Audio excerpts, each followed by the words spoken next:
You know how it is. In the US, the Super Bowl is basically a national holiday. In the UK, you can hear entire streets erupt when a Premier League match is over. It's this massive, global cultural thing. And yet, for some of us, there's just a total disconnect. So have you ever been that person in the room, everyone's on their feet, screaming at a screen, and you're just sitting there, feeling totally neutral? Not bored, not even confused, just nothing. If that sounds familiar, then this is for you, because that feeling of neutrality is actually the key to everything. See, that feeling isn't just some random personal quirk. It's a really widespread psychological pattern, and it reveals something fascinating about how your brain is actually wired. I mean, think about the contrast. On one side, you've got this all-consuming, massive cultural event. And on the other side, for some people, it's a complete emotional flatline. So what is going on under the surface that creates such a huge divide? Well, let's get this straight right away. If you've ever felt like the odd one out during a big game, you are not strange. You are not antisocial. It just means your mind is running on a different operating system when it comes to belonging and identity. And to really get why, we have to go back, way, way back, thousands of years. Because our modern obsession, or lack of obsession, with sports has some incredibly deep evolutionary roots. Really think about it. For ancient human tribes, survival was all about unity, and that unity was forged in shared rituals, things like symbolic battles, group chants, and shared victories. Well, sports are just the modern-day echo of that ancient instinct for tribal bonding. But here's the thing.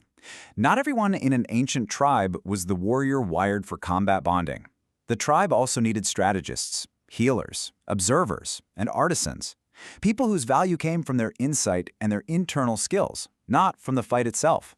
So if sports don't really grip you, your brain might just be leaning toward one of those other, equally essential evolutionary roles. Now, for a fan, the brain is on this wild chemical roller coaster. Your team wins, boom, you get that dopamine spike, that awesome feeling of reward. Your team loses, you get a surge of cortisol, the stress hormone. This whole emotional up and down creates this powerful, totally addictive cycle. But if that roller coaster doesn't hook you, it probably just means your own reward system is tuned to a different frequency. So, okay, how does all this ancient wiring actually show up in our modern psychology? Well, it all comes down to your own unique internal wiring, what we can call your personal psychological ecosystem. Yeah, research has found some pretty clear patterns here. Heavy sports fans, they often score higher in traits like extroversion and group affiliation. Meanwhile, people who aren't fans tend to score higher in things like openness to new experiences, introspection, and independent thinking. It's not about one being better or worse, not at all. They're just different psychological ecosystems. And this isn't just theory, by the way. We've got hard science to back this up. And a really key study back in 2014 gave us a direct window into what's happening in the brain. So that study found that when people who really identify with a sports team think about their team, the brain regions tied to their social identity just light up like a Christmas tree. But for the non-fans, almost zero activation in those same areas. All it means is that their sense of self comes from different sources, not from an external group. And here's a really fascinating twist. For some people, not caring about sports is actually a quiet, intelligent defense mechanism. Maybe that intense group pressure always felt suffocating. Or maybe you learned early on that your value as a person had nothing to do with the scoreboard. So your brain just adapted.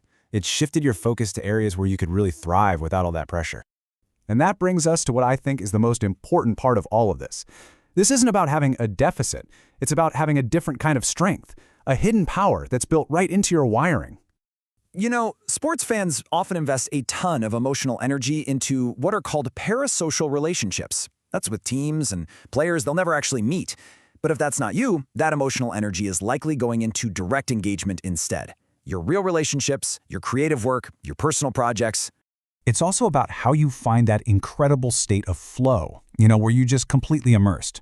Fans often find it through observation, watching a tense game. But your brain might be wired to achieve that same state of flow through participation, through doing, creating, building, and exploring. It's just a different road to the same amazing feeling of satisfaction. So, if you don't get the whole sports obsession, you need to hear this. Your brain isn't broken. It's not missing something. It is simply prioritizing something else.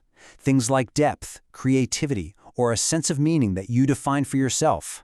You're not on the outside looking in. You're simply wired for a kind of fulfillment that doesn't need external validation or a scoreboard to feel real and important. And honestly, in a world that gets louder and more tribal every day, having that kind of internal compass, that's a genuine superpower. And that leads to a final thought. If any of this felt familiar to you, what if that feeling of being different in other social situations isn't a weakness at all, but is actually your greatest hidden advantage? We'll explore that next time.